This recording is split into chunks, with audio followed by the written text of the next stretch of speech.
দর্শক, ঈদুল আজহার দীর্ঘ ছুটিতে সমুদ্রনগরী কক্সবাজারে নেমেছে পর্যটকের ঢল। এ নিয়ে বিস্তারিত জানিয়েছেন সহকর্মী ইরফানুল হাসান। মানে পর্যটকে ভরপুর কক্সবাজারের সমুদ্র সৈকত এলাকা, ঠিক তেমনটাই ঘটেছে ঈদের তৃতীয় দিনে। প্রথম দিনে পর্যটকের কিছুটা খরা থাকলেও গতকাল থেকে কক্সবাজারের সমুদ্র সৈকতে পর্যটকে একেবারে মুখরিত। ভোরের আলো উঁকি দেওয়ার পর থেকে কক্সবাজার সমুদ্র সৈকতের সবকটি পয়েন্টে পর্যটকে মুখর হয়েছে। এত সংখ্যক পর্যটকের যে আগমন, তাতে করে কক্সবাজারের হোটেল মোটেল ব্যবসায়ীরা বলছেন ইতিমধ্যে কক্সবাজারের যে 5 শতাধিক হোটেল মোটেল রয়েছে সেখানে প্রায় 70 থেকে 80% হোটেলের রুম বুকিং হয়েছে।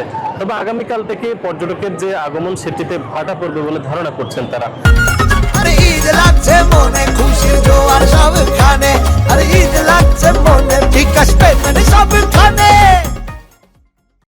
পর্যটকদের যে আগমন, এটিকে কেন্দ্র করে কক্সবাজারে যারা ঘুরতে আসছেন তারা অনেকেই সমুদ্রে নামছেন।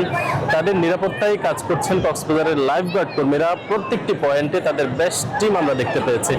পাশাপাশি বেশ কয়েকটি টিমে বিভক্ত হয়ে কক্সবাজারের টুরিস্ট পুলিশ কাজ করছে। তারা বলছেন যে 3 ভাবে বিভক্ত হয়ে তারা কক্সবাজারের বিভিন্ন পয়েন্টে পর্যটকদের নিরাপত্তায় কাজ করছে। পর্যটকদের বেশ কিছু খুচরো অভিযোগ রয়েছে। তারা বলছেন যে বিশেষ দিনগুলোতে পর্যটকদের কাছ থেকে যে হোটেল ভাড়া বৃদ্ধি নেওয়া হয় সেটি এখন পর্যন্ত অব্যাহত রয়েছে এবং এটি থেকে বাঁচার জন্য প্রশাসনের হস্তক্ষেপ কামনা করেছেন তারা। তবে এই ঈদে, প্রতিবারের ঈদে যে পরিমাণ আসলে দুর্ঘটনার খবর আমরা পাই, এখন পর্যন্ত ঈদে কোনো ধরনের অপ্রীতিকর ঘটনা কিংবা প্রাণহানির কোনো খবর আমরা পাইনি। সব মিলিয়ে কক্সবাজারে যারা ঘুরতে আসছেন এবার ঈদে বেশ উপভোগ করছেন কক্সবাজারকে। এ ছিল কক্সবাজার থেকে পর্যটনের সবশেষ খবরাখবর।